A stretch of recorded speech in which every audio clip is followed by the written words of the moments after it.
How would you compare the two companies, EMLL and AAA?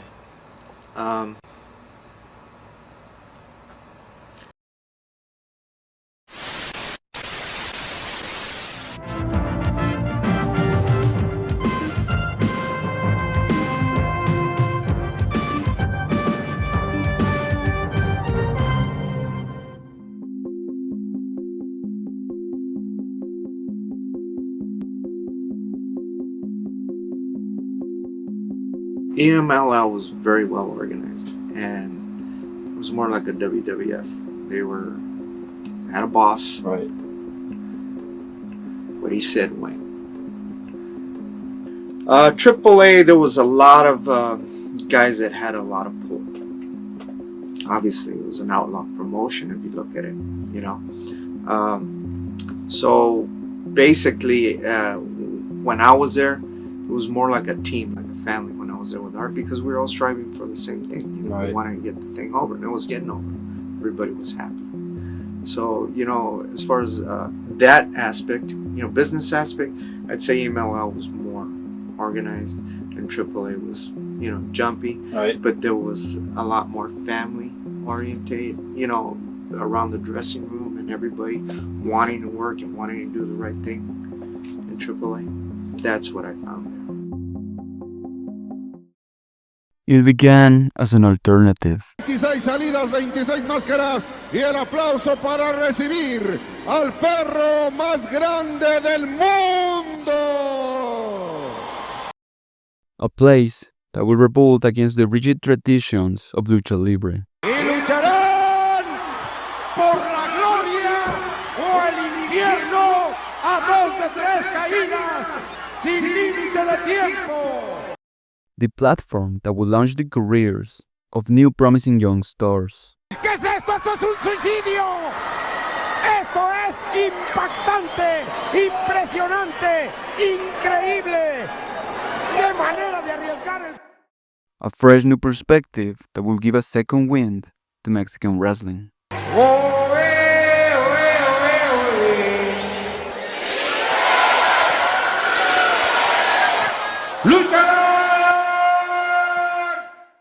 And it all began with him.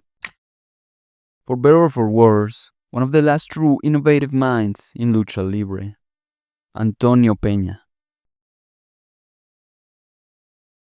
The Mexican wrestling scene was a vastly different one during the early days of Lucha Libre in Mexico. Throughout the decades of the 40s and 50s, wrestlers began to shape many of the common tropes that would be associated with Mexican wrestling for years to come.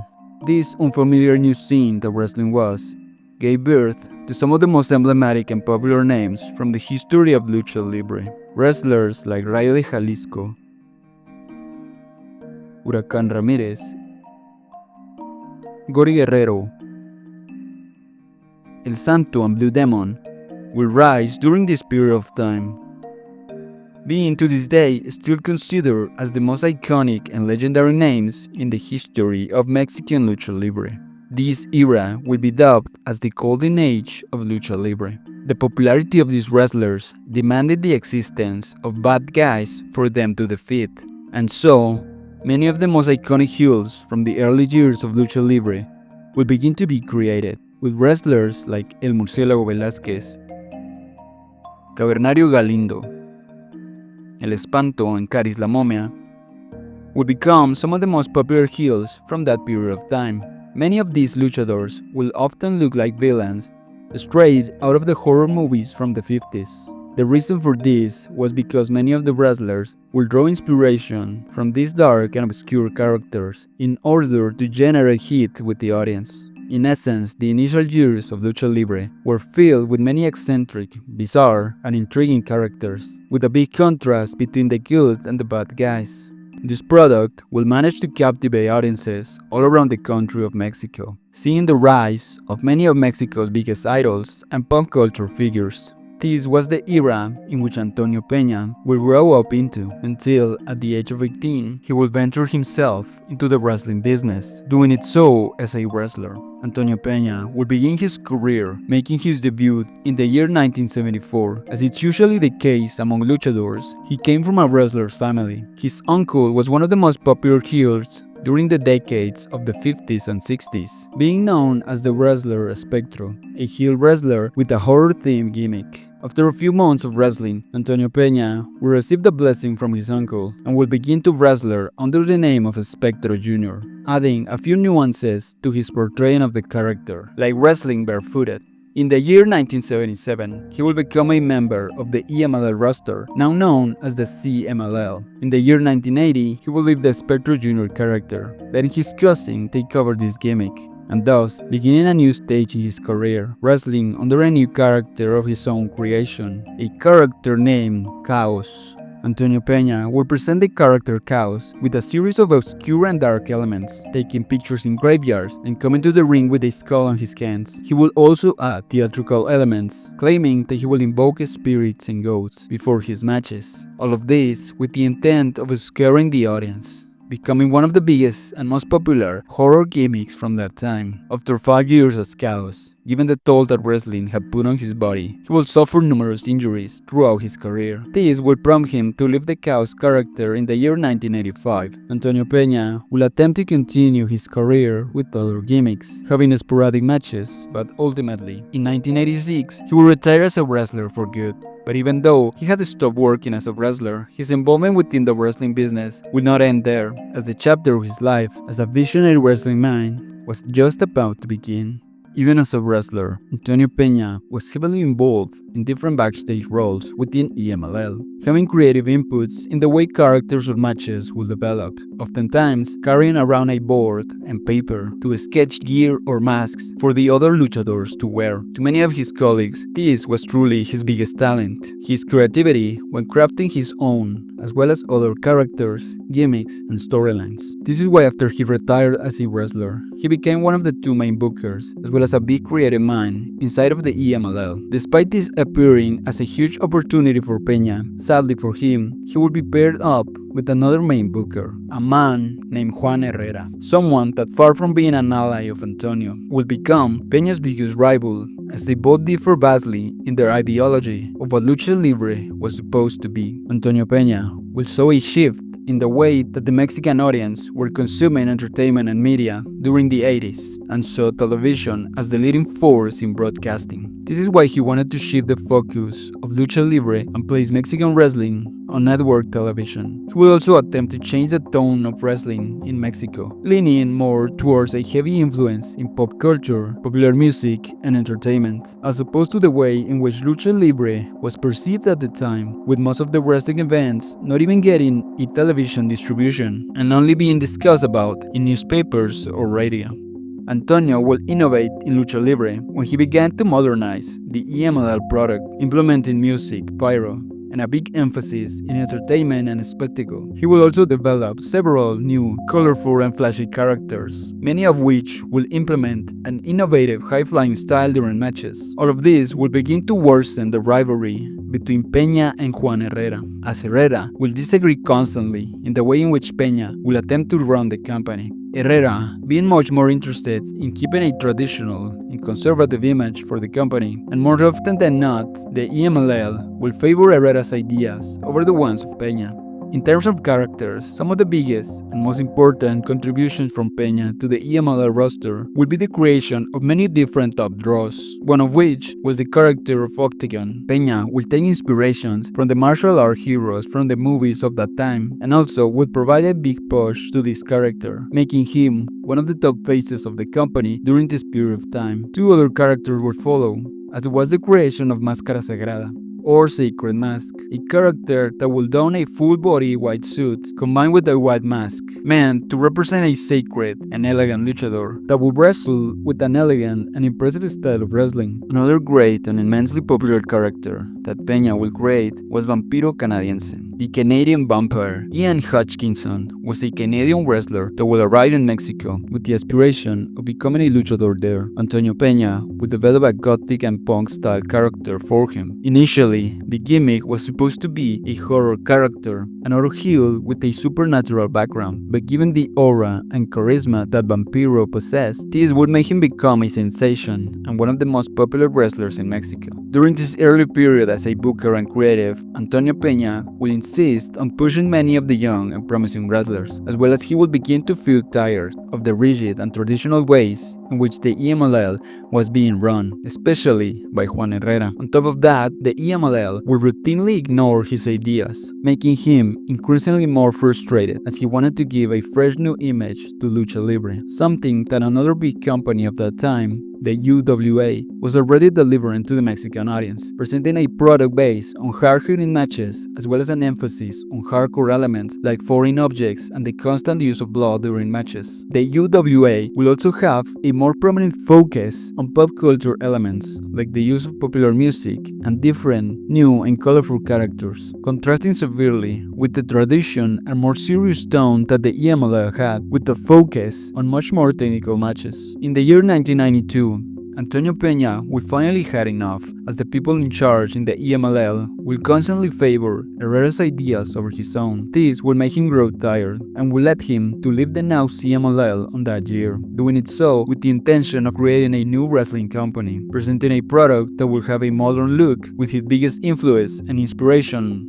being the wrestling companies from the United States. Especially, he would be captivated by the way in which they would present their matches on wrestling superstars, a wrestling product with more emphasis on spectacle and entertainment, and not much in the technical or traditional ways of wrestling. Antonio Peña will partner with the wrestlers Conan and Octagon to create a new alternative for Lucha Libre, giving to this new promotion the name of AAA. Conan at the time was already a huge draw in Mexico and would work at AAA as a booker and wrestler, being one of the top guys in the early days of the company, while Octagon, supposedly, as he will state many years later, he was the one who would put the most money in order to get the AAA running in the beginning, working side by side with Peña as the face of the company, leaving the CMLL despite being a top draw there. Another associate will join this new wrestling venture, and it will just happen to be Televisa, one of the biggest television broadcasting companies from Mexico, something that Peña was consistently fighting for, a permanent spot on television, something that now he had secured. All he needed now was talent in order to fill Televisa's programming, and to do so, he will rely on two things: young up-and-coming stars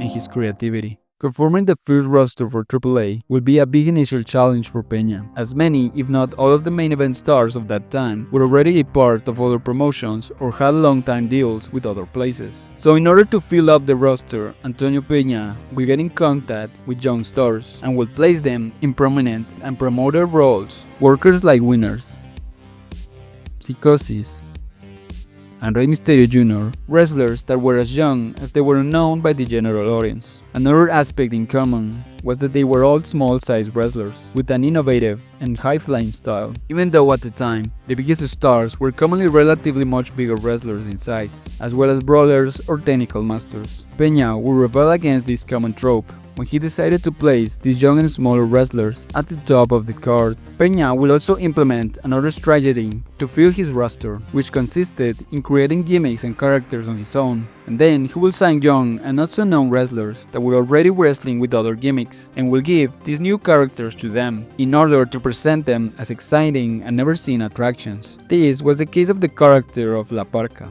a character that was offered to the wrestler Adolfo Tapia, who at the time had already portrayed different gimmicks, but it will be with this new one that he will achieve his highest popularity up to that point. More seasoned wrestlers will also join this new promotion, confident in the talent and genius for the business that Antonio Peña had already proven to have, as it was the case of wrestlers like Fuerza Guerrera, Blue Panther, Sin Caras, Perro Aguayo, El Fantasma, El Hijo del Santo, and the already mentioned Conan and Octagon. With the roster completed, the AAA will hold a press conference announcing the arrival of a new wrestling promotion, with their debut card taking place on May 15th of 1992 at Veracruz. The card will turn out to be a massive success, with matches involving great up-and-coming stars as it was La Porca, Máscara Sagrada, and the wrestler Winners, as well as legends and established stars like Los Hermanos Dinamita, a heel stable conformed by Cien Caras, Máscara Año 2000, and Universo 2000, some of the most emblematic and popular heels from that period of time. They will continue to have shows all over the Mexican Republic, since they didn't have a permanent location. This being another big difference to a promotion like EMLL, as the EMLL owned Arena Mexico and held their events almost exclusively in Mexico City. AAA will begin to tour all over the country, finding great success in doing it so, proving that they were a serious competition to the other already established companies in Mexico.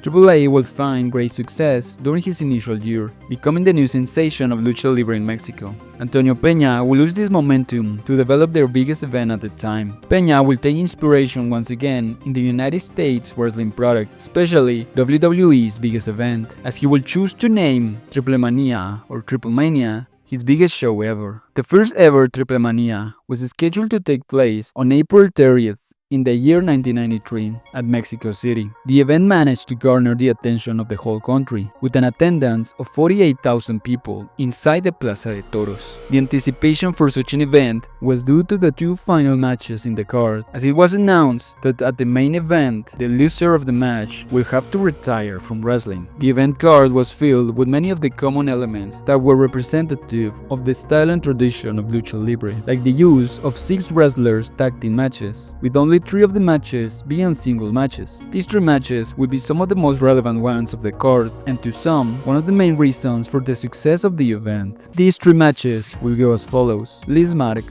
will defend his light heavyweight title against one of the biggest new sensations of AAA, La Parka. The match, as it was tradition amongst championship matches of that time, was a mat-based technical match, with La Parka putting some of his charismatic touches into it. In the end, the match would finish in a draw, and in that overtime, M.I.S.T will finally be able to defeat La Parka and retain his title. The next match will be one of the most anticipated matches of the card, as the iconic Perro Aguayo will face the ruthless heel Máscara Año 2000, a member of Los Hermanos Dinamita, in a hair versus mask match. The match was a brutal contest, following the traditional 2 out of 3 falls rule. The first fall will be for Máscara Año 2000, after the referee will screw Perro Aguayo and will disqualify him after an non-existent low blow. The second fall will also be a disqualification, as Máscara will struck Perro with brass knuckles, making him bleed in the process. The final fall will be one of the most exciting ones from this match, with both wrestlers bloodied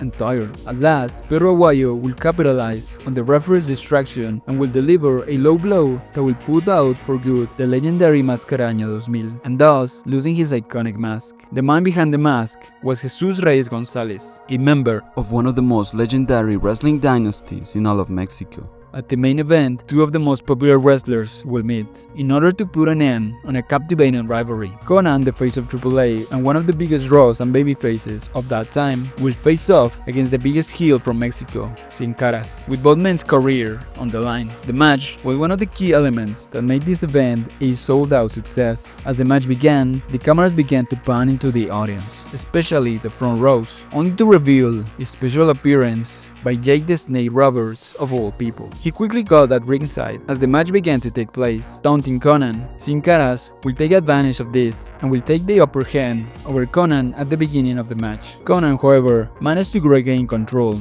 and will take down his opponent, and after a series of attacks, Conan will deliver a roll-up pin and will take the first fall of the match. Conan will continue to have his attention placed on Jake Roberts, and Sin Caras will take advantage of this, attacking Conan and this time pinning him, making the match even as both wrestlers had their own fall. Jake Roberts will continue with the taunting against Conan. Conan will begin to dominate his opponent and will be close to beat Sin Caras for good, something that made Roberts get very anxious and angry. His frustration will get to a point where he will attack Mascarita Sagrada, a mini wrestler that was in Conan's corner. Roberts will then argue with Sin Caras, demanding him to beat Conan. This will escalate to a full-blown attack by the Snake that will end up in Roberts breaking Sin Caras' nose with a punch. Roberts will continue with the attack to the disgust of the audience, as he was ruining the main event. Finally, Conan will come to the aid of Sin Caras, something that will shock the audience, prompting a huge pop for Conan. They will brawl on the outside, and as Conan was dealing with Roberts, the referee will get to a count of 20. Conan, unable to return into the ring, will get counted out, losing the final fall, and with that, his career will apparently be over.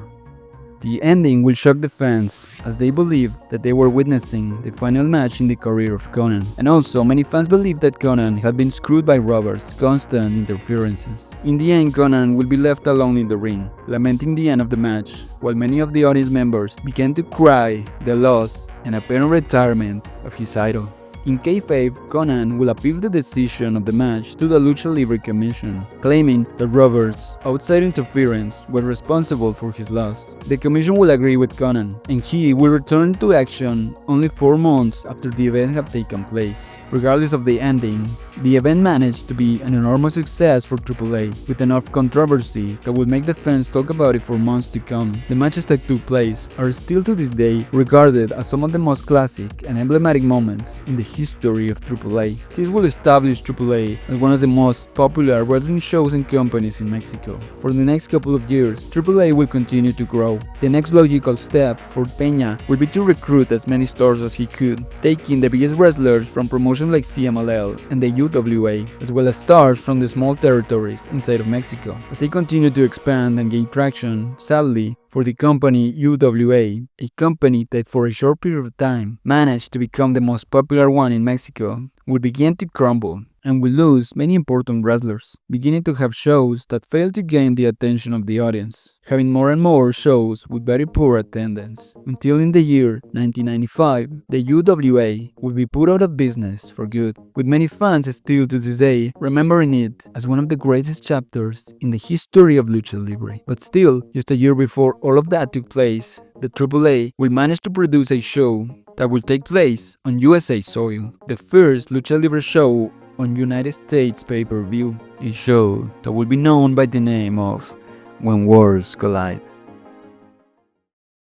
AAA initially will use the International Wrestling Council Championship as their main title. This championship was created by a New York-based lawyer named Ron Scholar. Scholar had created the championship in order to promote Lucha Libre matches inside the United States. Eric Bischoff and the WCW will also have a business relationship with Scholar, and through him, Bischoff saw the opportunity to promote a Mexican wrestling event inside the United States. At the beginning, the idea of the show was to have matches involving AAA wrestlers going up against the WCW talents, being this the reason for the pay-per-view name. Eventually, plans will change though, and the event will be held with only the AAA talent. Still, the WCW will have to produce the show, adding a higher production value to the overall presentation of the event. The card would be advertised by all 3 parties involved, and it would be announced on both Mexico and the USA. The event took place on November 6, 1994 at Los Angeles Sports Arena, the place being the one chosen due to the big Latin American population that it had. Thanks to this, the event will manage to sell out the arena. The card was again filled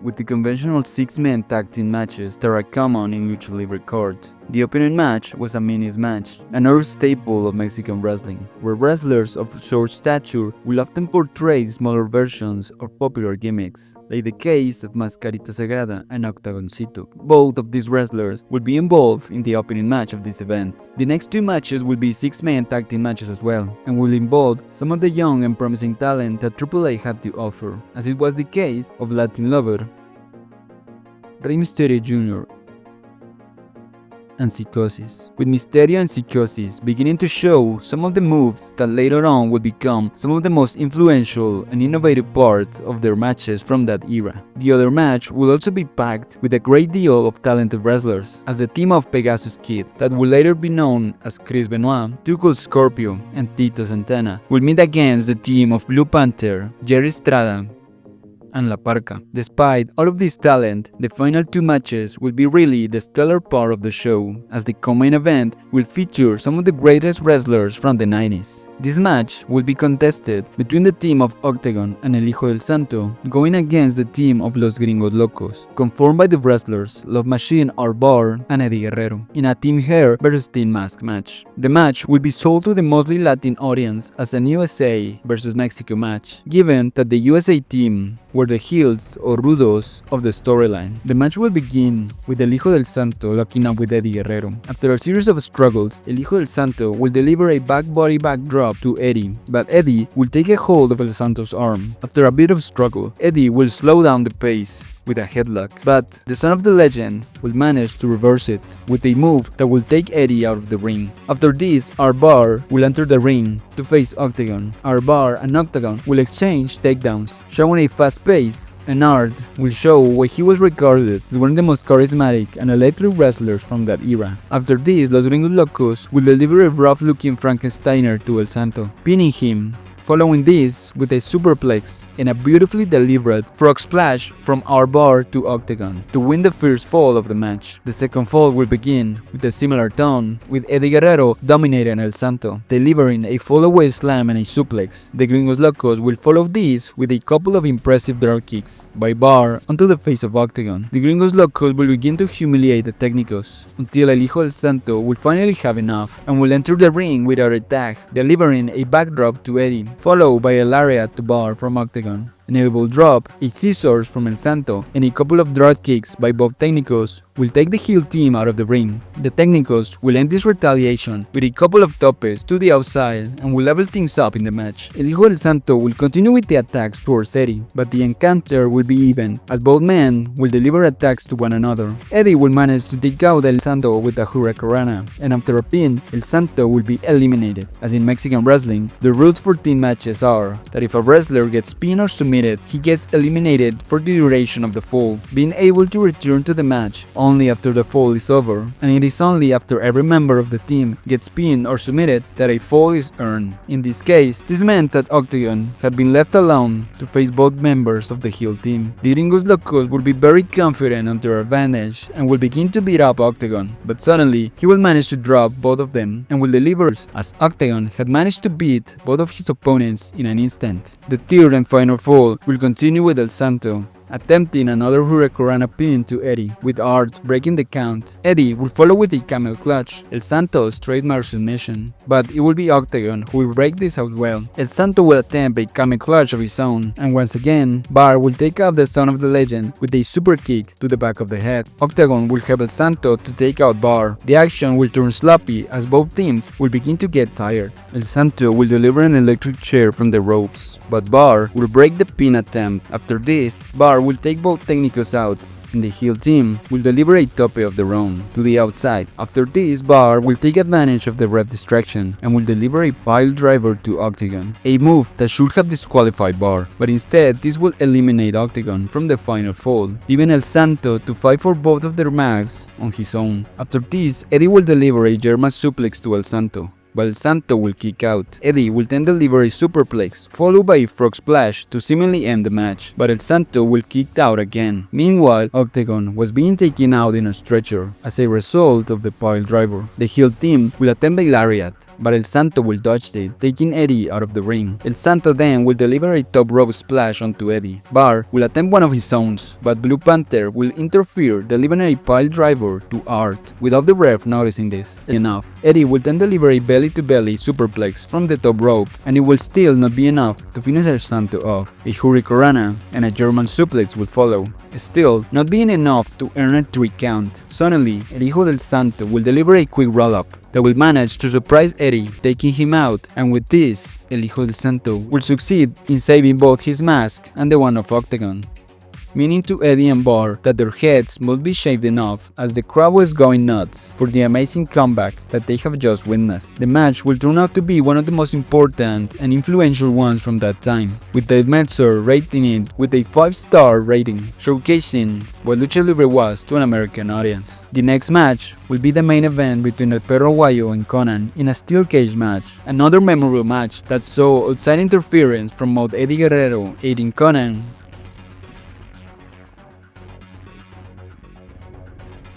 A bloody El Perro Aguayo will deliver a stomp to Conan, his finishing move, and will climb out of the cage, securing the victory despite leaving the match as a bloody mess. The overall event will turn out to be an immense success for AAA, being critically acclaimed by the wrestling media of the time, as well as it managed to garner a big deal of attention from both Mexican and United States fans. In Peña's mind, the future was looking bright for AAA, hoping to get more successes similar to this one. Sadly, his hopes would never materialize, as a man that was involved with the production of the event was on the lookout for Mexican talents, and this show will serve him as a beta test for what would become the cruiserweight division in his company, the WCW. Truth be told, according to most sources, Eric Bishop was impressed by many Mexican luchadors after seeing them at an ECW event, but still, Eric Bishop during the year 1996 will sign up an array of many different AAA talents. After getting in contact with Conan, the WCW will make a huge offer to the AAA wrestlers, with almost everyone accepting it. Amongst the wrestlers who will abandon the AAA, there was Rey Mysterio Jr., La Parca, Conan, Juventud Guerrera, Psicosis, Eddie Guerrero, amongst many more. This incident will be known amongst the world of Lucha Libre as La Gran Desbandada, or the Great Departure, as many of the top stars from Mexico, and especially from AAA, will leave Mexico in order to go to the USA. While in WCW, Lucha Libre was about to be recognized at an international level, back in home in Mexico, the AAA found itself with a big challenge, since many of their biggest talents and wrestlers that they had just been building up in the last number of years had just left to go to another country. Antonio Peña, always true to himself, will rely on his creativity and ingenuity in order to replace the stars that had just left. Lucky for him, some of his top stars has chosen to stay, and to others, those who were stuck in the mid-card, far from seeing this as a setback, will look at this as an opportunity to stand out and make a name for themselves in this new era of Lucha Libre.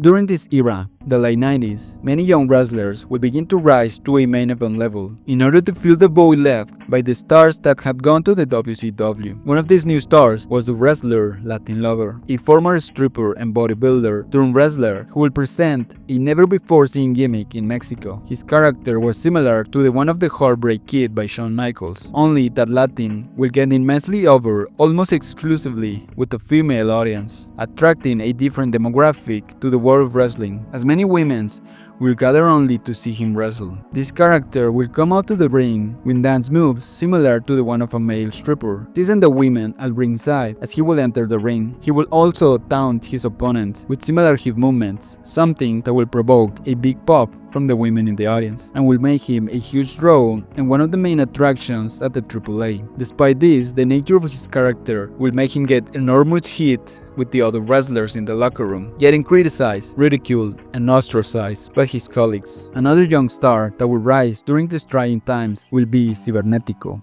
a young wrestler that will present an amazing physique. He will go on to become one of the most mediatic, popular, and emblematic luchadors from AAA and from the overall Lucha Libre scene, with many fans comparing him to someone of the stature of Stone Cold, given his rebellious attitude, his loud mouth, and because his fame will transcend the world of wrestling, inserting himself into the popular culture of Mexico. Cibernético will be an integral part of the company, being involved in some of the most historic moments of AAA, and also forming many iconic and memorable factions during this period of time, one of the most important ones being the faction of Los Vipers. Another great draw and main attraction will be the wrestler Blue Demon Jr., the son of the legendary Blue Demon. He will continue with his father's legacy, being a much more taller and muscular wrestler than his father was. Antonio Peña will bring him as he was already an established star in the CMLL, and given the need that the AAA had in guaranteed draws, Blue Demon Jr. will fit in perfectly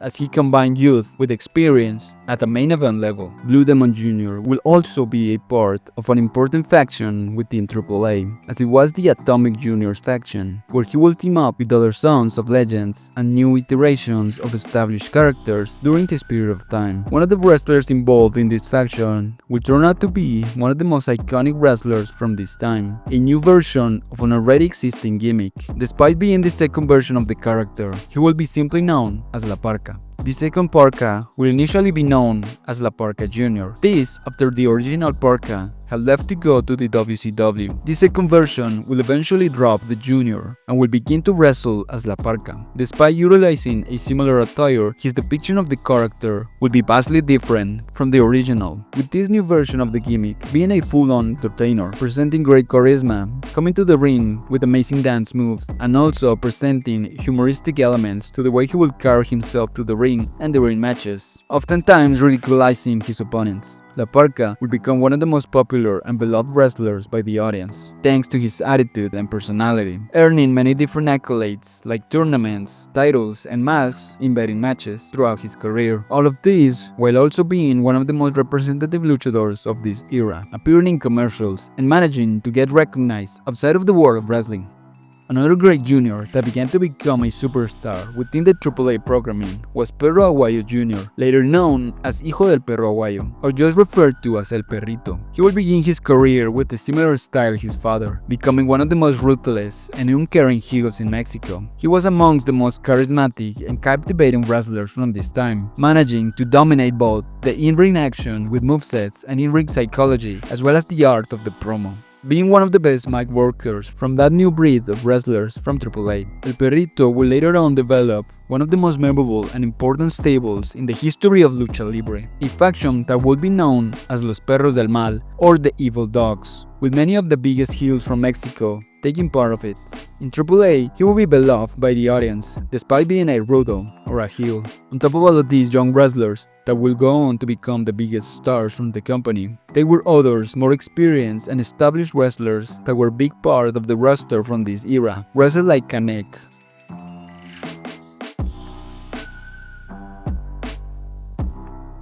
Octagon, Perro Aguayo, Fuerza Guerrera, Los Hermanos Dinamita, Pierrot Jr. amongst many more. Besides all of these talents, there were some that would wrestle in between the main event and the mid-card. These talents will oftentimes take part in primary storylines. Wrestlers of the likes of Electroshock, a big-sized wrestler with an amazing athleticism that would become an icon of the AAA, being involved in some of the most hardcore matches from the late 90s.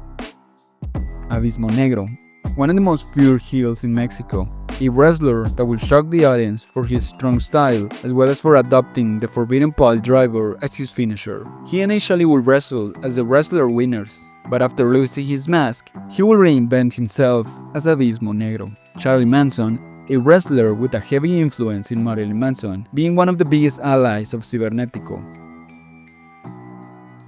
Chessman, another wrestler with a vicious and sadistic personality that oftentimes will be involved in hardcore matches, utilizing face paint that will be reminiscing of the Wolfpack version of Sting. All of these talents will be tasked with lifting the overall product of the AAA during the immediate future after the great departure had just taken place. During this period, throughout the late 90s, the AAA product will be based primarily on storylines involving factions, as AAA was still in a shaky spot, trying to gain enough exposure by presenting matches with as much wrestlers as possible. In the year 1997, after the war saw the great success of the Cruiserweight division in WCW, the WWF wanted to emulate this success with a lightweight division of their own, and thus they will make a deal with the AAA to present wrestlers from this company at WWF events and vice versa, being this the reason for wrestlers like Pierrot Jr., Latin Lover, and Cibernetico to participate at that year's Royal Rumble. More matches will be held at the WWF programming involving AAA wrestlers, but the WWF will never give them enough airtime or relevance to showcase their abilities, and their presence wouldn't be as impactful as the WCW Cruiserweight division matches. Some wrestlers from the WWF will also appear at AAA shows, but this will also be only a one-time deal,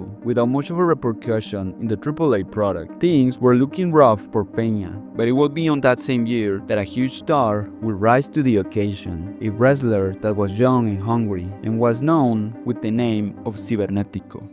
Cibernetico was a wrestler that had the whole package, the looks, the technical prowess, and on top of all of that, he began to show his enormous charisma and understanding of the business. Even though he will debut as a technico or a face, it will be during a rivalry and especially a tough steel cage match against his mentor Canek and Pierrot Jr. that he will turn heel, becoming slowly into the loudmouth, charismatic wrestler that will take over the world of Lucha Libre. On that year, he will form the stable Los Vipers, alongside Abismo Negro, Maniaco, Mosco de la Merced and Histeria. This faction would become one of the most over ones in all of Mexico, being to this day remembered with nostalgia by the fans of that time. This heel faction will constantly antagonize every single wrestler in AAA, and this will prompt them to begin to feud with Antonio Peña as an on-screen character. During this time, Antonio Peña, still with his mentality of innovating and bringing more United States ideas into the world of Lucha Libre, will establish his own version of the NWO invasion storyline into the AAA, when he will create a fictitious wrestling company that he will name Triple L in order to rivalize the AAA, presenting a kayfabe rivalry where wrestlers from Triple L will attack the wrestlers from the AAA, although all of the wrestlers involved in reality will be members of the AAA roster. Peña will also be met with attacks by Cibernetico and his faction, beginning a rivalry between the boss Antonio Peña and the unstable rebel Cibernetico. This being another storyline taken directly from the WWF product, as it was obviously inspired by the feud that Steve Austin and Vince McMahon will have during this period of time. Regardless if these were rip-off ideas or just inspirations for their product, all of these feuds and chaos will attract a huge deal of new audience members, with Cibernetico being at the helm of the product, being one of the most popular wrestlers from Mexico. This will represent a period of growth for the company, and thanks to this, the AAA will finally begin to find its footing during one of its most hardest and challenging eras. During this time, Antonio Peña will also create a tournament that will become a staple of AAA, the tournament called Rey de Reyes, or King of Kings, similar to other tournaments like the King of the Ring or the New Japan Cup. The tournament will work as a showcase of new talents, and it will also serve to elevate wrestlers that were not so well known, or those wrestlers who needed more exposure in order to gain relevance and to get the audience behind them. Amongst the first winners of this tournament, there was Latin Lover, who became the first winner ever of this tournament in the year 1997. Octagon, an already legendary wrestler, will add more prominence to his name after winning it the following year. Cibernetico, Abismo Negro, and La Parca, all of these wrestlers will go on to become immensely over with the audience, with this tournament serving as a stepping stone to make them achieve this level of popularity and connection with the audience. The women's wrestling side of the company will also add major elements to the roster during this era, with wrestlers like Estrellita, Tiffany, Marta Villalobos, who was one of the most ruthless and legendary women's wrestlers that ever came from the country of Mexico, Lady Apache, and Fabi Apache, the latter of which was the daughter of the legendary wrestler called Gran Apache. She will quickly become one of the most important elements in the AAA, having memorable matches and moments. She will become one of the longest lasting members of the AAA roster. Around this era, wrestlers like Sangre Chicana, a ruthless, tough, and relentless wrestler who will often be involved in bloody matches, having many great rivalries like the one against El Perro Aguayo, Pirata Morgan, a heel and equally tough wrestler that had a vicious style of wrestling,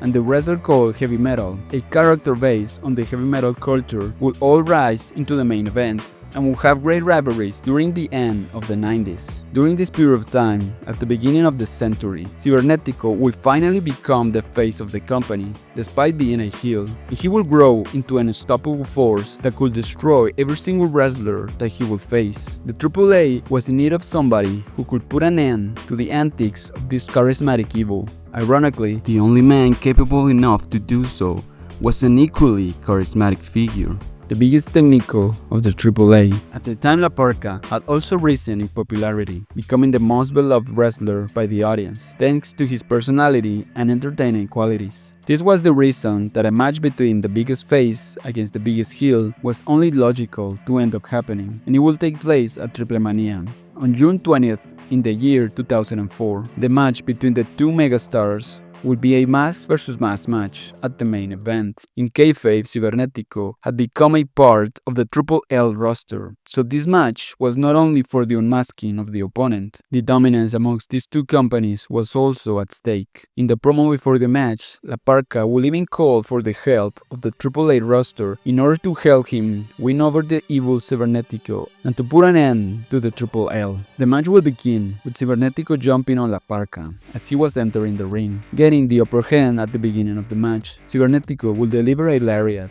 and will then kick La Parka as he was on the ground. La Parka will attempt to retaliate by taking Cibernetico to the outside, attempting then a moonsault to the outside, but Cibernetico will get out of the way, making La Parka land on top of Chessman, who was in Cibernetico's corner. Cibernetico will take advantage of this and will hit La Parka with a light tube to the head. Cibernetico will take La Parka back into the ring, only to rip off his mask and making him bleed in the process. A chair shot to the back will follow, and then Cibernetico will continue to hit La Parka with shorthand punches in order to open up more La Parka's wound. In La Parka's corner, there was the wrestler called Televisa Deportes, a character created with the name of the television network that they were on, meant to represent this brand, being this one of Peña's most criticized and despised creations. Cibernetico will continue to decimate La Parka with another lariat, then he will take La Parka out of the ring to continue with the punishment. He will be put back into the ring, only to be placed in an ankle lock, but La Parka will counter this with an enziguri, delivering some offense for the first time in the match. La Parka will then deliver desperate-looking punches to Cibernetico, taking advantage of him being taken down. He will then apply a headlock, but suddenly, Los Vipers, Cibernetico's faction, will come to his aid, attacking La Parka. Televisa Deportes will attempt to defend La Parka, but he will be outnumbered, getting punched and kicked for his troubles, finishing him off with a double suplex on the entrance ramp. Cibernetico will continue to punish La Parka with a body slam and dropping an elbow on him, following this with another chair shot as the heels will be seen taking Televisa Deportes out of the arena and will continue to punish him excessively, ending things up by placing Televisa Deportes inside of an ambulance, where he will be met with more punishment. La Parka had been left alone at the hands of the heels from Triple L in what seemed to be the most uneven main event match in Triple A's history. As the ambulance was taking off, suddenly Antonio Peña will arrive to attempt to save the wrestler inside the ambulance. Peña will follow the ambulance on a motorcycle in what will become one of the most bizarre scenes in the history of Lucha Libre. Antonio Peña will catch up to the ambulance and will take the driver out. He will then rescue Televisa Deportes with the aid of another AAA wrestler. He will then place Televisa Deportes on the back of the bike and will send him back into the match. Televisa will get back into the arena and will bring wrestlers like Octagon in order to fight against the Triple L. The main event match will continue despite the chaos, as Cibernetico was still punishing La Parka with a spear and a suplex, but La Parka will still manage to kick out. On the outside, members of a faction called Vatos Locos were continuously attempting to burn the heels from Triple L by spitting fire to them. While all of this was happening, La Parka will suddenly apply a roll-up to Cibernetico, pinning him to a count of 3, ending the match in a rather anticlimactic way, putting an end to one of the messiest and most bizarre matches in the history of Mexican wrestling.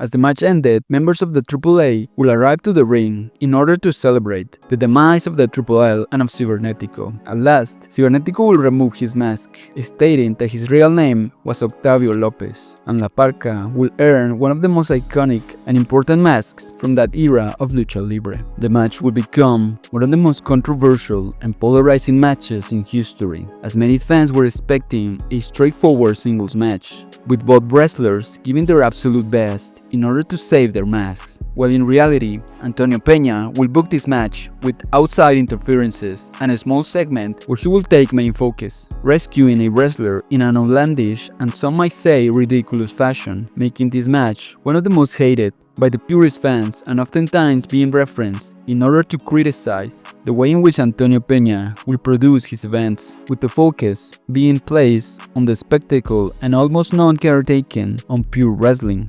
Despite the criticism, this match will turn out to be a huge success, as the match generated enough anticipation, making it one of the most talked about main events in history. And to this day, it is still remembered fondly by the AAA fans, especially those who were kids at the time. After this match, the career of both La Parka and Cibernetico will take off, as La Parka became one of the most recognizable characters from Lucha Libre, being beloved all around the country of Mexico and even in many Latin American countries, while Cibernetico will begin the most mediatic phase of his career. Now, without his mask, he began to appear at TV shows that were unrelated to wrestling. He would also become a prominent showbiz figure, being involved in scandals, controversies, and even fights with other celebrities, while still being the top heel and a huge draw at AAA. During the early 2000s and after the folding of the WCW, many more prominent names would begin to be added to the AAA roster. Some of them were wrestlers that were returning from the USA, others will come straight from the competition in Mexico, and some more will be at the start of their careers when entering the AAA. Some of these wrestlers were Dr. Wagner Jr., one of the top guys at CMLL. He will shockingly arrive at AAA and will become one of the top guys there, oftentimes fighting for the main title, having great rivalries and starring at the main event of many different cards. El Zorro, a wrestler that will begin his run as a mysterious masked wrestler and that will quickly turn into a fan favorite thanks to his stoic personality. Gronda, a huge wrestler with a bodybuilder-like musculature. He will be presented with a devil mask, as well as he will paint his entire body red. His overall look will manage to shock the audience, making him a terrifying but compelling wrestler. He will gain immense popularity, but sadly, his momentum will be cut short after suffering a gruesome injury in his leg. Another wrestler that would join the AAA during this time was Conan, who returned to AAA after the tragic end of the WCW. At AAA, he will continue to work both as a wrestler and mainly as a booker, being a controversial figure and being hated by most of the wrestlers from Mexico, given his personality and his constant use of the backstage politics to favor himself. Amongst all of this talent, one of the most primordial and important additions to the AAA roster was still to come. Initially, he will arrive at AAA as a masked wrestler under the name of M.I.S.T, Cibernética, or Cyber Death. He will be brought into the AAA by Cibernético, who was still feuding with La Parca. Cibernético, tired of not being capable of defeating La Parca, will bring this huge monster wrestler in order to take out La Parca for him. Muerte Cibernética was an imposing wrestler that initially had a mask that combined both the mask of Cibernético as well as the one of La Parca. Some other new names that would also become key elements of the company were Aerostar, an unbelievably amazing high flyer, Dark Oz, another dark and obscure wrestler that will be an important member of many different cult-like factions, and finally, the faction called Psycho Circus, conformed by the wrestlers Killer Clown, Zombie Clown, and Psycho Clown. This last one, Psycho Clown, will later on become the face of the company during the mid-2010s. But right as the AAA was beginning to elevate into one of their best generations ever, before all of these talents could begin the new era of AAA, a tragedy will struck the company when on October 5th, 2006, the founder, main booker, and overall head of operations of the AAA, Antonio Peña, will tragically pass away due to a heart attack at the age of 55 years old. He will leave behind a legacy of innovation, disruption, and iconic memories within the world of Lucha Libre. Being successful in what he will set out to do, will he change completely the way in which Lucha Libre was perceived and made inside of the country of Mexico. His right-hand partner and brother-in-law, a man named Joaquin Roldan, who had been alongside him since the beginning of the company, will take over the AAA, eventually becoming also an on-screen character in the programming. Antonio Peña's sister, Marisela Peña, will become the president of the company, continuing with his brother's legacy, and oftentimes being present at the front row of the events. Despite the loss of its leader, during this era, the AAA will produce an array of many memorable and amazing feuds and matches, with many fans claiming that this will go on to be the best era of the AAA. One of the most memorable feuds from this time was the continuation of the Cibernético vs La Parca feud. As Cibernético continued his feud with La Parca, he will create a new faction called La Secta, with wrestlers of a more obscure personality. But even though Cibernético had many allies behind him, he was still unable to get a win over La Parca. This was the reason why he would bring a new monster wrestler in order to annihilate La Parca for him. Muerte Cibernética will target La Parca throughout many weeks. Cibernético will get sidelined after an injury and will leave Muerte Cibernética to face La Parca on his own. The two will meet at Triplemania on June 18th in 2006. The match again will be a mask versus mask match at the main event. The match will be once again a wild ride. At ringside, there was an injured Cibernetico, showing his full support to Muerte Cibernética. The match will begin with Muerte getting the upper hand over La Parca, even utilizing a chair to punish him. Suddenly, after missing a chair shot, Muerte will hit himself with the chair, taking him out of the ring. La Parca will finally retaliate with a tope to the outside. La Parca will continue to attempt some more offense against Muerte, but Muerte will apply a spear to level things out. Right after this, members of La Secta will come out to the ring to attack La Parca, but this time, another popular faction called Mexican Powers was already there to defend La Parca. The match will turn into absolute chaos, with both factions fighting in the ring. They will brawl all the way to the outside, continuing at backstage. And while the action was continuing in the ring, Crazy Boy, a member of the Mexican Powers, will deliver a moonsault from the giant screen, taking everybody out. The match will go on, with Muerte taking out the referee, and following this with a low blow and a frog splash, but as there was no ref, he couldn't get a pin. La Parca will then deliver a powerbomb of Muerte, and this will be enough to put an end to this monster heel, with the ref counting to 3 as Cibernetico will be fuming at ringside. This match, despite being once again a chaotic and overly booked presentation, is still remembered fondly by the die-hard fans of the AAA. The man behind the mask will be Rique Banderas, one of the biggest wrestling stars from Puerto Rico. After losing his mask, he will continue to wrestle in the faction La Secta, and as Cibernetico will take some time off due to his injuries, Muerte will take over as the leader of the group, adopting the new name of El Mesías, the Lucha Libre Messiah. Finally, Cibernetico will return and will find out that now El Mesías had replaced him. El Mesías will then betray Cibernetico, attacking him alongside the members of La Secta, with Chessman being the only man still loyal to Cibernetico. This will mark the beginning of one of the greatest rivalries in the history of the company, as Cibernetico and El Mesías were the most popular wrestlers in Mexico. Cibernetico alongside Chessman will create a new faction, the Hell Brothers, in order to rivalize La Secta. During this time, in AAA, the world title picture will begin to take a more consistent shape, since in Mexico titles are not as relevant as in the USA, with betting matches being historically the most important accolade that a wrestler can win. The AAA had a convoluted championship history, as they will often use many different titles as their main title, being the Campeón de Campeones or Champion of Champions title the closest thing that they had to a main championship, although at times it didn't have much relevance. This is why in the year 2007, a title that would be called Mega Campeonato or Mega Championship will be created. In order to crown a new champ, the AAA will hold a tournament, with every wrestler that had a title up to that point being involved, making all of these other titles obsolete. El Mesías will reach the tournament final and will go against Chessman in the final match, a match that involved many different foreign objects. El Mesías will take part in a scary spot after he jumped off a ladder and will miss Chessman, almost injuring himself. In the end, Chessman will utilize brass knuckles to knock El Mesías out, but the ref, after counting to 3, will realize of the foreign object, and in true AAA fashion, the heel referee will screw Chessman out of the title, as he will disqualify him for this, making El Mesías the first ever Mega Campeón in the history of AAA.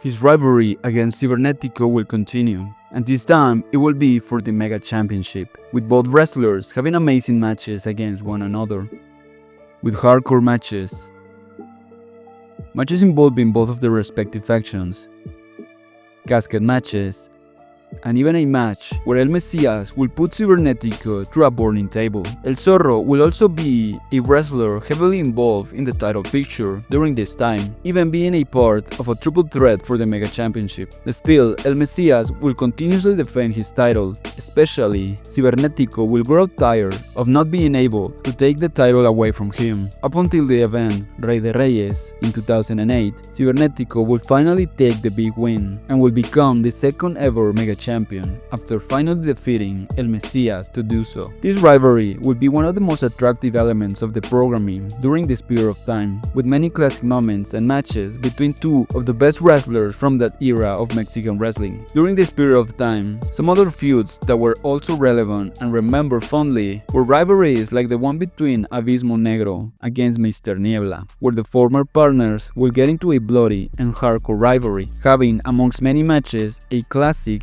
bloody, and intense dog collar match. Another rivalry that was immensely popular was the one between Latin Lover against Hector Garza, two of the most athletic and popular wrestlers from that era. Given their popularity and the fact that they possess similar builds, they, more often than not, would meet as bitter rivals, fighting for titles, honor, and even betting both of their hairs in a betting match, a match that Latin Lover ultimately will win.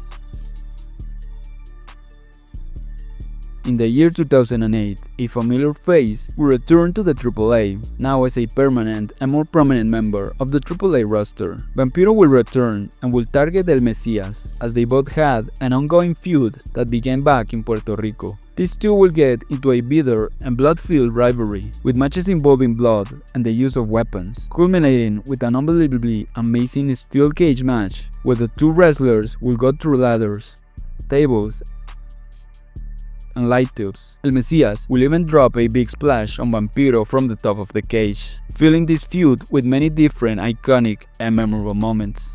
The following year, Dr. Wagner Jr. will begin his path into becoming one of the top guys in the company, as he will challenge El Mesías, who once again had become the mega champion around this time. These two will meet in what is considered the greatest Triplemania match ever at the 2009 edition of the biggest event of AAA, Triplemania XVII, which is also considered the best edition of Triplemania in the history of the AAA. The event will take place on June the 13th, 2009, at the Palacio de los Deportes. The show will kick off with a dark match between the faction Psycho Circus, with the future face of the company Psycho Clown going against the faction of Real Fuerza Aérea, an impressive high-flying faction. The televised show will begin with a traditional 4-way tag team match, with teams involving great wrestlers like it was the legendary Pimpinela Escarlata, Billy Boy, El Elegido, Fabi Apache, and a rising young star in Sexy Star, who will go on to become one of the top women's wrestlers in AAA.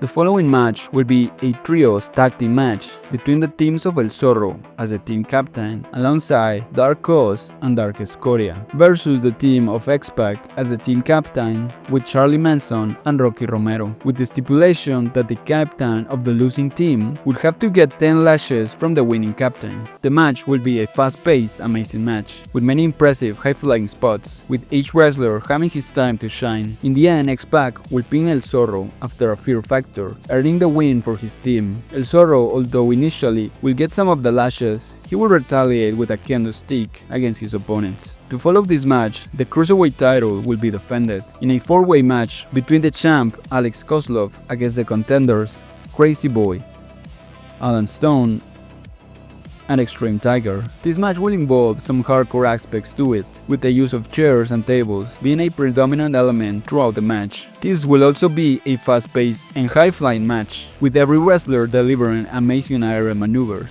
In the end, Extreme Tiger would be awarded as the new Cruiserweight champion, during a time where he was regarded as a promising star. The next match will be for the Tag Team Championship, as the team of La Hermandad 187, conformed by Nicho el Millonario, formerly known as Psicosis, and Joe Leader, will defend their titles against the team of Latin Lover and Marco Corleone, formerly known as Mark Jindrak. This match will turn out to be another amazing one, with both teams delivering great moments, being a contested match despite the size difference.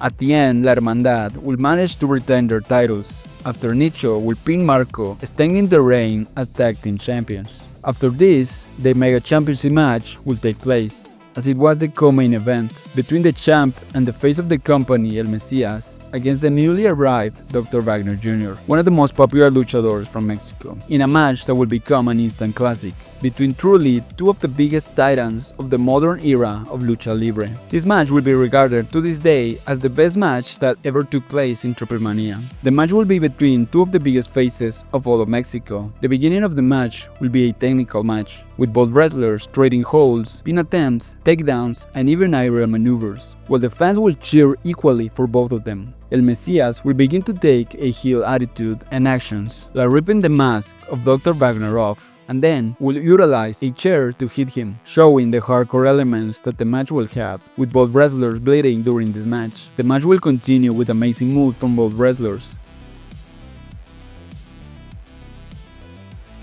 until El Messias will put Dr. Wagner through a table. As El Messias was beginning to dominate, the crowd will turn on him and will begin to cheer for Dr. Wagner, with El Messias turning heel mid-match. As Dr. Wagner was getting beaten up by El Messias, the crowd will begin to cheer for him, making him regain stamina, and this will lead him to retaliate against El Messias, with the people eager to see him win, despite being up to that point an outsider, proving that the crowd wanted to see a new champ getting crowned on that night. Dr. Wagner will signal for the end, but El Messias will prove to be hard to beat. Suddenly, Dr. Wagner will deliver a Falcon arrow, spiking El Messias on his head, and as the referee will count to 3, madness will erupt from the audience, celebrating the coronation of their new champion and the new face of the company, Dr. Wagner Jr. The following match would be the main event, ending things off with an overbooked and chaotic match, continuing with the legacy that Antonio Peña had left in there. This would be the culmination of a year-long feud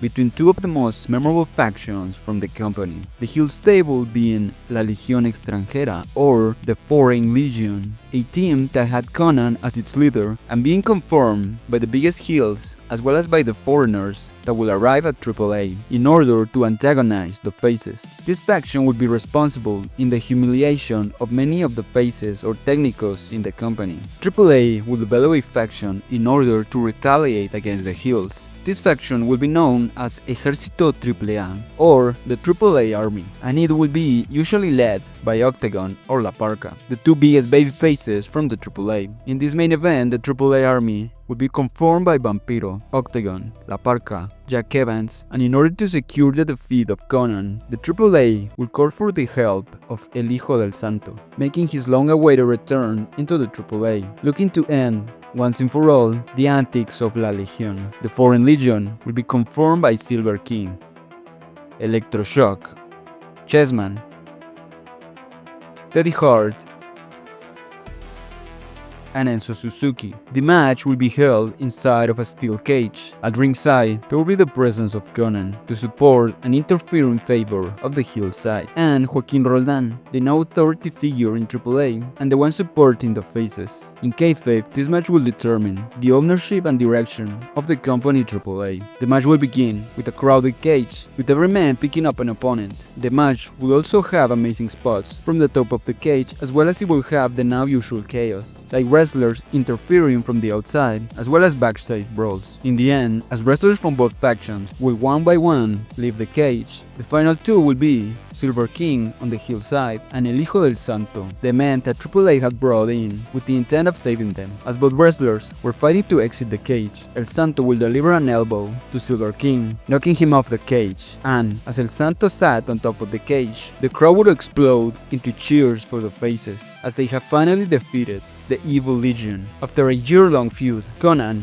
was finally defeated. El Santo and Joaquin Roldan will be taken out, lifted on shoulders by the AAA roster, ending the event with a satisfactory conclusion and cementing the legacy of this show as the greatest Triplemania ever.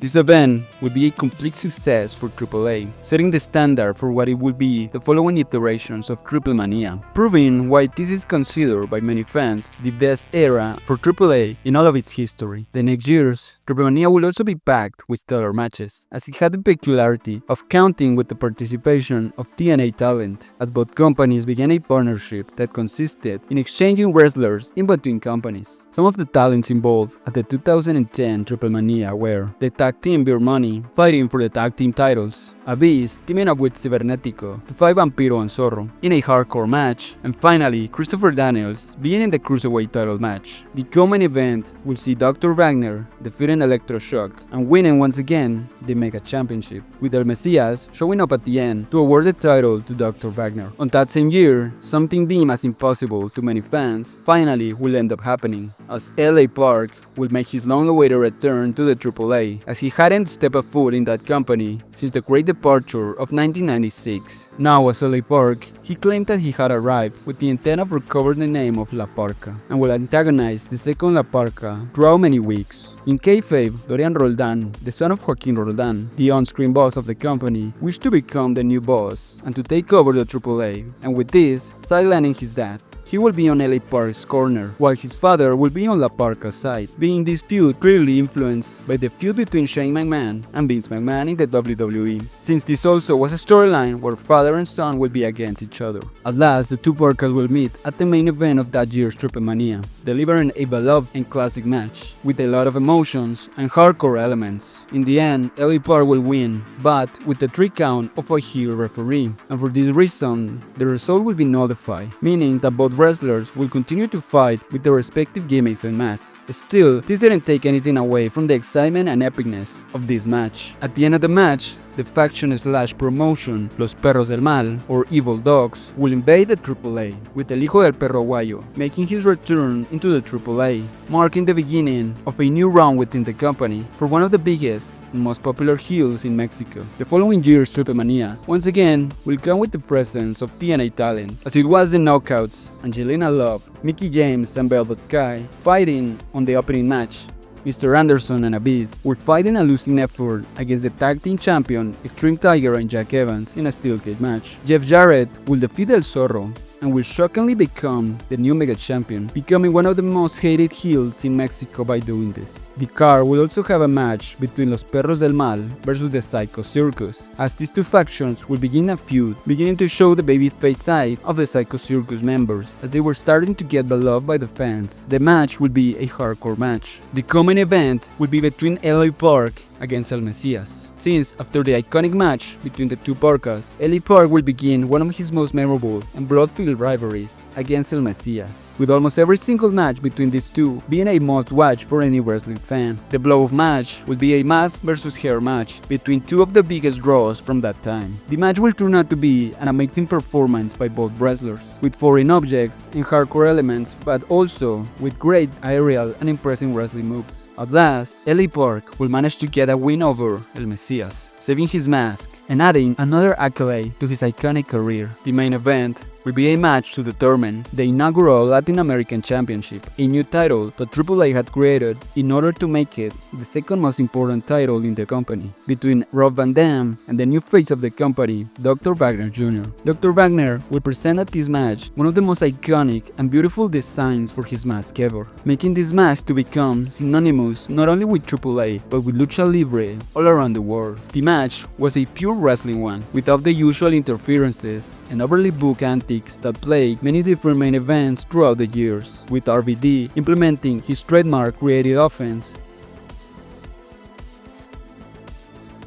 while Dr. Wagner used a more technical style. At the end, Dr. Wagner Jr. would beat RVD to become the inaugural Latin American champion, solidifying his place as the new face of AAA. In the next year, the 20th edition of Triplemania will take place, with yet another great deal of involvement from TNA wrestlers. At the opening match, a wrestler that will go on to become one of the top draws from AAA will make his first Triplemania appearance, making his first run in the company as the wrestler called Dark Dragon. Later on, he will become Pentagon Jr. The event will have great matches, like an amazing steel cage match that will end with Chessman being thrown from the top of the cage by Vampiro, and an iconic match where LA Park will team up with Electroshock to defeat the team of Jeff Jarrett and Kurt Angle. El Mesías once again will arrive as the Mega Champion at this event, going up against the biggest heel, El Hijo del Perro Aguayo. During this time, El Mesías will form an alliance with Cibernético, his former bigger rival. The two of them will join forces to go against the faction of Los Perros del Mal, and especially to defeat the biggest rudo in the company, Perro Aguayo Jr. In the end, El Mesías will retain his title, despite the best efforts from Los Perros del Mal to take the title away from him, and Cibernético will begin a bitter rivalry against El Hijo del Perro Aguayo, creating a new faction called Los Bizarros, to go against the faction of Los Perros del Mal. During this time, many great rivalries will continue, as it was the one between Blue Demon Jr. versus El Mesías for the Latin American title, with the blow-off match happening at Triplemania 21, with LA Park awarding the title to Blue Demon Jr. at the end. Another great feud will be the already mentioned between Cibernético versus Perro Aguayo Jr., being that this feud will involve a great deal of memorable wrestlers, matches, and iconic moments, with both wrestlers getting beat up and bloody in more than one occasion. The feud will get so heated that a hair versus hair match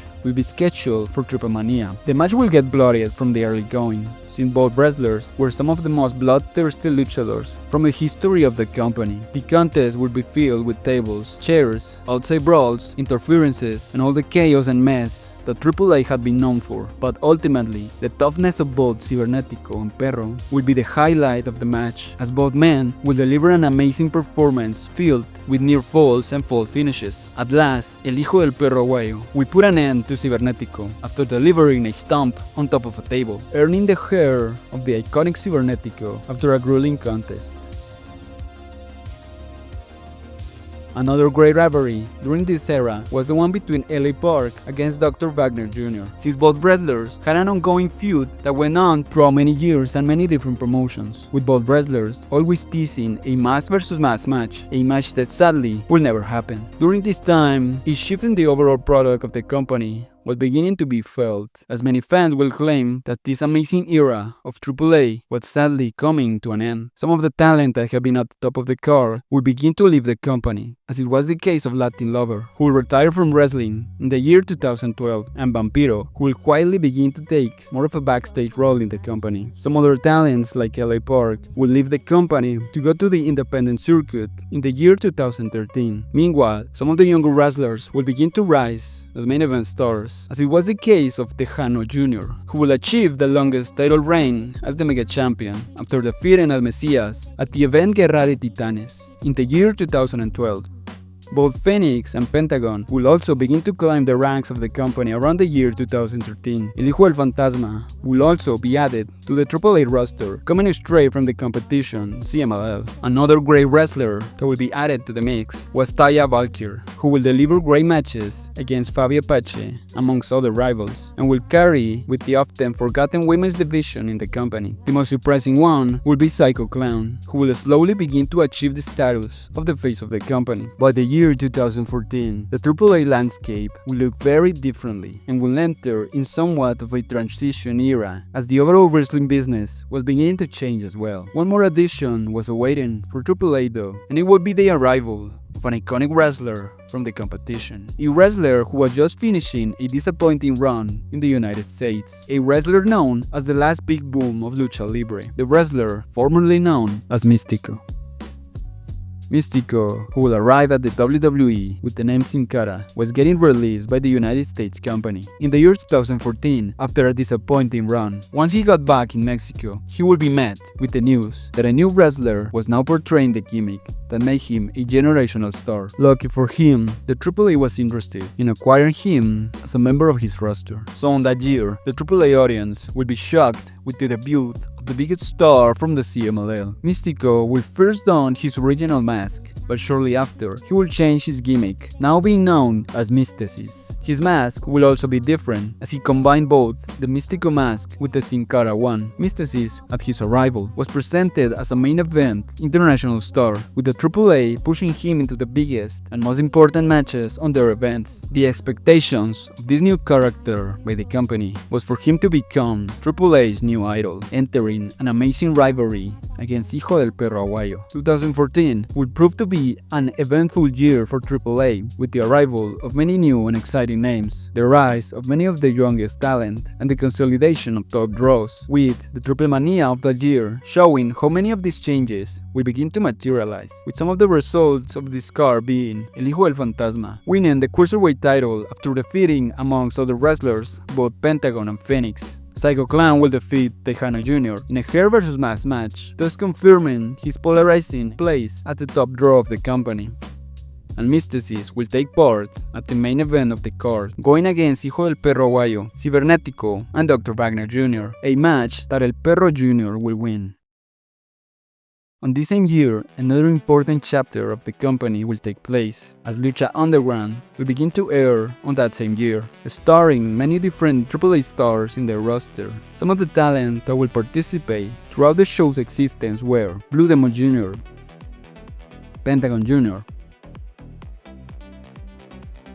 Sexy Star, Phoenix, Drago, Conan, Vampiro, Angélico, Jack Evans,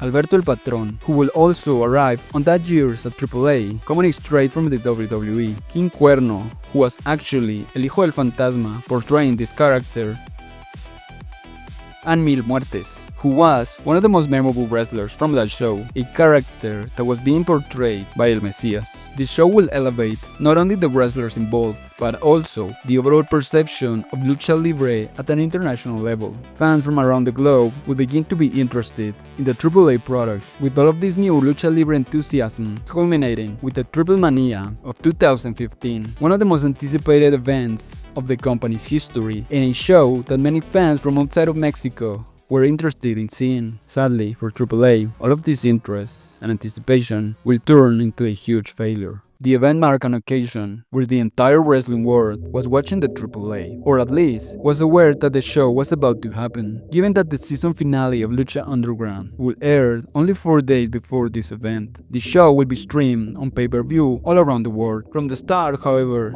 the card didn't felt like the best use of all of the talent that they had, with wrestlers like Pentagon Jr., Phoenix, and Drago being underutilized to the point of almost feeling forgotten, despite the great impact that their appearance had in Lucha Underground. Also, legends like Blue Demon Jr., El Mesías, La Parca, and Electroshock will be put in a match with not even a storyline behind it, feeling as a match that was put together at the last minute. Another match that was heavily criticized was the one of Los Villanos versus Psycho Circus. The match was meant to be a tribute to the Villanos, and especially to Villano III, some of the most popular wrestlers during the UWA era. The match, however, became a sloppy mess, given the age of the Villanos. The match was filled with botches and a slow pace, being considered as the worst match of that year.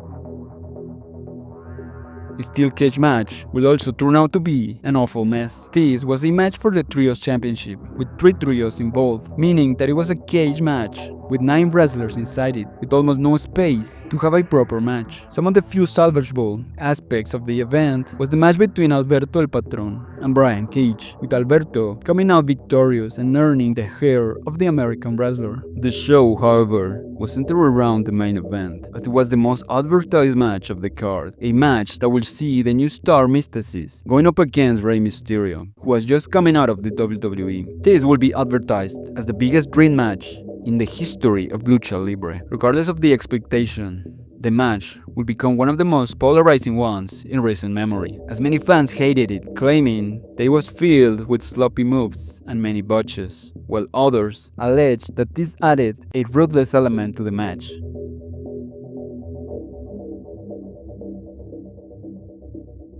Despite opinions, however, the ending was baffling, as Mysticis will quote-unquote turn heel by attacking Rey Mysterio and will align with Los Perros del Mal, in a booking decision that made absolutely no sense. But this, however, will not be seen or even understood by the fans outside of Mexico, as the event will be called out shortly after the attack will begin, ending in a confusing mess, a sudden ending to a disastrous and unfortunate show that was filled with audio glitches.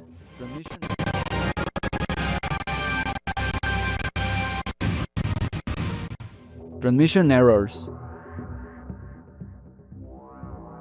and badly booked matches. At the end of the show, Dave Meltzer will tweet, "When I tell my grandkids about the show, they will think that I'm making it up." The aftermath of the show will tarnish the one opportunity that AAA had on capitalizing on the popularity of Lucha Underground, with many foreign fans complaining about the quality of the production and of the matches. And while in the past 5 Triplemanias were some of the best wrestling shows that came out of Mexico, the one show that the world will tune in to watch was their worst one in many years, confirming the end of a great era. But also, this will be a turning point for the company, as not only is the clan will begin after this, but many more bad things were just about to happen. Another tragedy will strike AAA in 2015, as El Hijo del Perro Aguayo will tragically pass away during a match. The unexpected tragic nature of this passing will leave an enormous scar on the company, and most importantly, on the wrestlers that will share a locker room and many years of career alongside him. In that same year, Mysticis, the wrestler that was being pushed as the new idol of AAA, will leave the company and will return to the CMLL, the competition, leaving yet another hole on the AAA programming. On top of all of that, another talent that will also leave the company on this year will be Cibernetico, the main man, one of the wrestlers responsible of elevating the AAA out of one of its darkest periods, and will enter into the pop culture in Mexico by doing it so, becoming the face of the company during one of the best eras of the AAA. All of these misfortunes again will prove that the golden era of AAA was truly over. With many bad decisions, the mistreatment of their former legends, and the poor vision while presenting new stars will begin to affect the product that they were presenting. Allegedly, the AAA will also begin to have financial troubles, and more wrestlers will begin to leave the company, as it was also the case of Rey Mysterio, who will only last a single year in the company. The AAA was on the verge of entering in yet another dark period. Not everything will be terrible though, as these troubles sometimes will provide an opportunity for younger wrestlers to begin to take the main stage at the company. Wrestlers like Pentagon Jr. and Phoenix will become two of the most popular wrestlers during this time, with Pentagon becoming a worldwide sensation thanks to his Lucha Underground memorable appearances. Another one, and a rather controversial one, will be Psycho Clown, a wrestler that will become hugely over amongst the younger audience, especially with kids. But given that this was his audience, many fans will hate the fact that he was being pushed as the face of the company, with many fans feeling that he was being shoved down their throats. To many fans, he was more of a product or a brand than a luchador, and during this time, people will begin to compare him to John Cena or Roman Reigns, as he wasn't as popular with hardcore fans, but beloved by casuals and by children, being pushed and protected enormously by the AAA bookers. Some other wrestlers that will also become main eventers during this time were Tejano Jr. and El Hijo del Fantasma. Initially, the AAA will put the Mega Championship title on Alberto El Patron, but he will turn out to be an absent champion, with very little appearances at the company. He will even sign a new contract with the WWE to return there while still being the champ. The AAA will put his trust as the new champ in Tejano Jr., becoming one of the few bright spots in the company during this time. And in kayfabe, he will bring an old friend into the AAA, the wrestler El Hijo del Fantasma. Those two will form an alliance, but also will be put in a bitter and personal rivalry, having great matches against one another, and even getting to a betting match. A match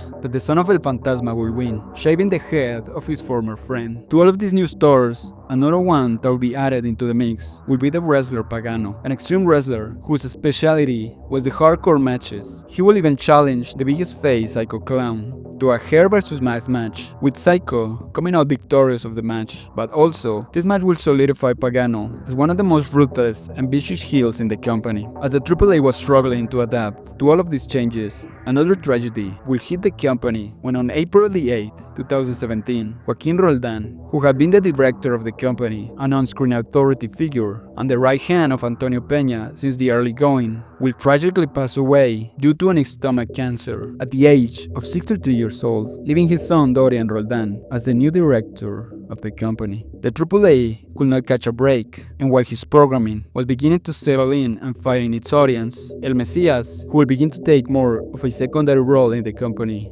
will leave the AAA, leaving a great legacy as one of the main faces during the golden days of the company, ending a glorious era in Lucha Libre, with many great and iconic rivalries, moments, matches and victories during one of the best runs in the company's history.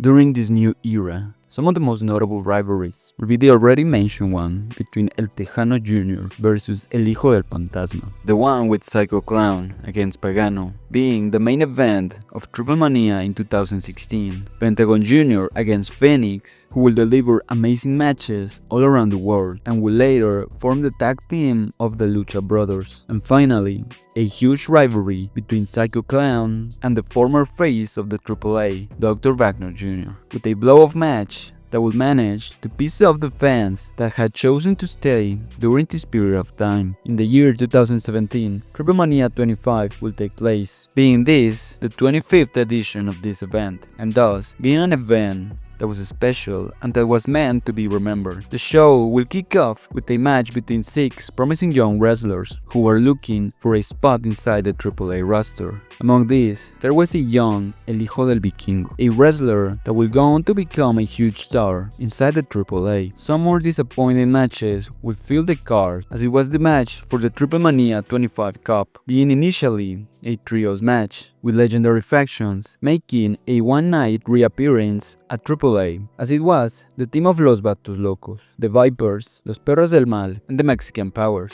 teams that ruled during the 90s and the early 2000s. The match, sadly, will be a mess, with the only notable thing to point out being that La Parca will win it, adding yet another cup to his career. The main event will be one of the most talked about matches of that year though, and almost completely in a negative way, as with the announcement of the match itself, many fans were already sure that there was no way in hell that Psycho Clown could lose this match. Given the push that he was receiving, this match was being clearly done with the intent of elevating him even more by defeating a legendary wrestler and a man that had carried the company for a long time. This was seen as a negative thing, since Dr. Wagner was still a very much beloved and respected wrestler who had proved his technical abilities as well as his toughness throughout many years, while Psycho, on the other hand, was still a wrestler that was unable to convince the audience that he could be a compelling enough character capable of getting a grip on the audience, and that could carry the company into this new era. The match was announced as the match of the decade, and from the beginning, the weight of what was at stake could really be felt, as the fans began to chant for their favorite in anticipation. In the beginning, Dr. Wagner will dominate his opponent, with Psycho getting only minor bits of offense against Wagner, and with every time he will do so, Psycho will be met with thunderous boos from the audience. Dr. Wagner will continue with the humiliation of Psycho by ripping off his mask, cutting him, and while he was crushing his opponent, the crowd will cheer for Wagner, showing his disdain for Psycho. Wagner will finish this attack with a Falcon Arrow, a move that had earned him many great victories throughout his career. Sadly, this will not be enough to end the clown, and with this kickout, the audience began to realize that this was a sign for the end. Suddenly, Psycho will begin to retaliate by ripping off the mask of Wagner and deliver an offense without a response from his opponent, finishing this sudden attack with a sunset flip powerbomb and a devastating count of 3, to end with the legacy and history of one of the greatest masks in the modern era of Lucha Libre. The sudden finish of the match will be heavily criticized, as it was seen as an act of disrespect towards Wagner, being this a very disappointing and anticlimactic match for such a legendary mask. The outcome of the match would piss a big section of the audience, as many fans felt that such a legendary mask had not been earned yet by Psycho, who despite being a great wrestler, was still in an early stage of his career. This match would also tarnish, to the eyes of many fans, the legacy of the great Dr. Wagner Jr. Regardless of this match, the event on its own was regarded as another disappointment to the eyes of the Lucha Libre fans, being this a proof of the deplorable state that the company was living. During this time, the Mega Championship will also lose the relevance and prestige that it once had, since the AAA had opted to give his 3 main titles to a single wrestler, who was Johnny Mundo, formerly known as John Morrison in the WWE. With him not being as active in the AAA, all of the titles would begin to be seen as an afterthought by the AAA, with various champions like Dr. Wagner and Jeff Jarrett having very forgettable title reigns shortly after. A year later, LA Park would make his return to the AAA in order to be in the main event of that year's biggest show, Triplemania 26, in a 4-way match between 3 of the young faces that the company had been relying on: Psycho Clown, Penta, and Hijo del Fantasma. And in the end, LA Park will win yet another mask, unmasking one of the main wrestlers from this unstable era. Hijo del Fantasma will leave the AAA after this to go to the WWE. Despite so far, this era had remained stagnant in a somewhat permanent transition stage. With the departure of Fantasma, another even more shaky and unstable era will begin for the company, as many wrestlers that will only get sporadic appearances will begin to take the center focus in the company, with many of them even holding titles despite not appearing for months at the company. The AAA will bring and push wrestlers that were all legends, independent wrestlers, and wrestlers who were popular in the United States. During this time, El Hijo del Vikingo will begin to climb the ranks in the company, thanks to his impressive and some might say over-the-top aerial maneuvers. 2 other female wrestlers will obtain massive popularity during this time as well, being both Lady Shani and La Hiedra becoming major attractions for the company, with these 2 getting involved with the legendary Fabi Apache, who had remained in the company since the golden days. Around this time, the AAA will lose an aspect that was always a distinguishing factor amongst the Mexican wrestling scene, and this was the use of storylines and the continuation of feuds, being that many companies, like the CMLL, will not often follow this storyline structure. The AAA will not do this as often anymore, and will rely on big names and outsiders in order to sell their events. The wrestler Rush and his brothers, Dralistico and Dragon Lee, will join the AAA around this time, forming a new version of his popular faction, Los Ingobernables. Thanks to this, LA Park and Rush will continue their long-lasting feud there, and will tease tirelessly a mask versus hair match that sadly will never materialize. After the creation of AEW in 2019, the AAA will begin a partnership with this company at their events, having great wrestlers and matches despite not having a compelling story or rivalry behind it. Out of this partnership, AAA will have great matches like the Lucha Brothers vs Young Bucks, Dragon Lee vs Kenny Omega, Hijo del Vikingo vs Fanées, Hijo del Vikingo vs Kenny Omega,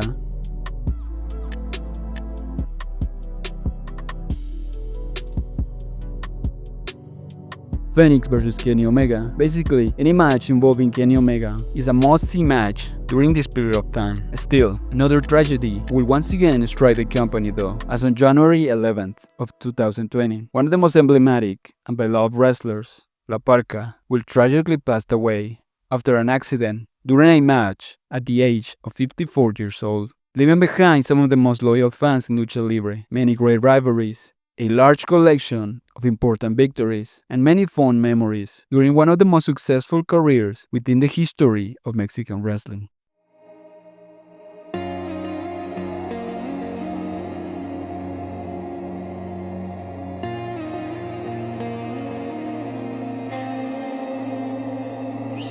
The pandemic will affect even more the product. Without the possibility of selling arenas, the AAA will rely on producing tournaments on empty venues, relying on their talents and not much on storylines to attract the audience. But sadly, the fans will begin to lose faith that the AAA could get any better during this point. Sadly, during this period, the company will face a complete lack of identity, with many wrestlers coming and going, wrestlers from other promotions being chosen as champions, and a lack of memorable rivalries, with only good matches involving some of the best talents in the world being one of the few silver linings of the company. During the most recent times, the AAA will bring back wrestlers like Alberto El Patron, and both Cibernetico and Messias will also be brought back in order to try to rekindle their rivalries. The AAA will also bring back factions from their most popular eras, like a new version of the Dinamitos faction, now with young wrestlers. And also, both Cibernetico will bring back the Hell Brothers, and Messias will present a faction with his new followers. Other legends like Kanek, Rayo de Jalisco Jr., Último Dragón, and Villano Fowl will return to the AAA to commemorate the 30th edition of Triplemania. But due to the ages of these older wrestlers, the matches will get mixed results, with the most notable aspect of this tournament being the coronation of Penta as one of the new faces of Lucha Libre after taking the mask of Villano Cuarto on the final match. Sadly, during this more recent era, fans saw the continuous decline of AAA, being this a very slow and weary one. AEW will finish their alliance with AAA in the year 2022, after Dragon Lee, who had just defeated the biggest tag team in AEW, FTR, will announce after the match his newly signed contract with the WWE, while still holding the belt with FTR on it, with Tony Khan taking this as a huge betrayal and a humiliating incident. This would lead Tony Khan to form an alliance with the CMLL instead, having great shows at Arena Mexico. In the most recent times, Latin Lover will return and will become an authority figure, as well as Conan and Vampiro, while the main event picture will return to center around the Mega Championship, with Alberto, Hijo del Vikingo, and Nick Nemeth being the wrestlers fighting for this title, with some of the most talked about wrestlers of recent times being a new version of La Parca, now portrayed by a younger wrestler, and Mr. Iguana, a humoristic tone wrestler that has garnered the attention of the newest fans. The roster has also continued with the participation of old stars like Psycho Clown, Blue Demon Jr., and Pagano.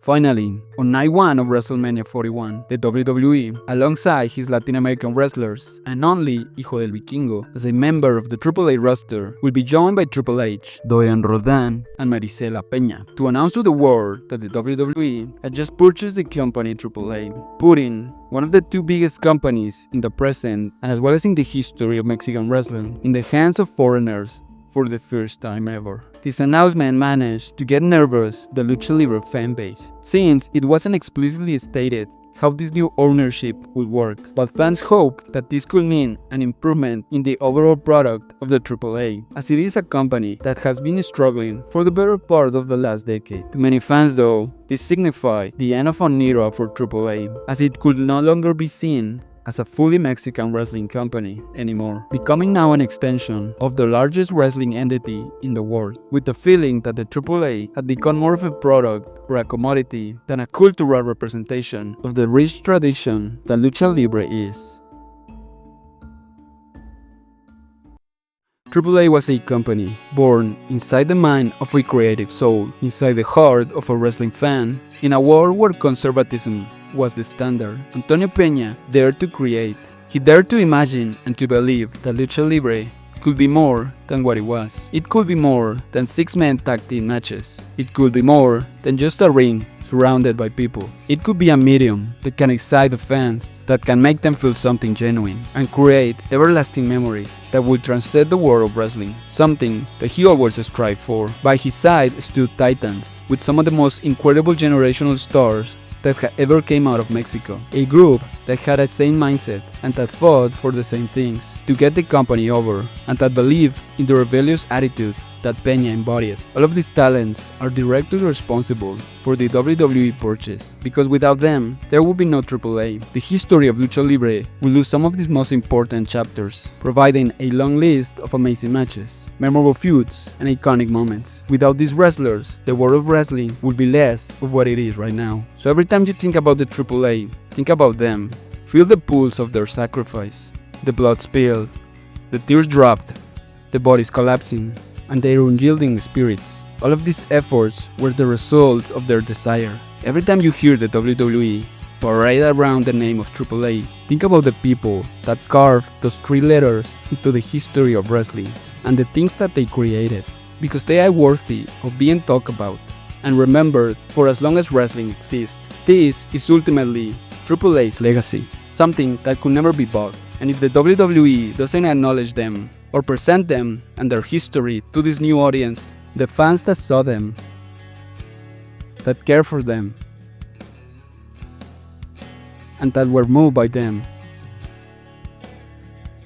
forever will.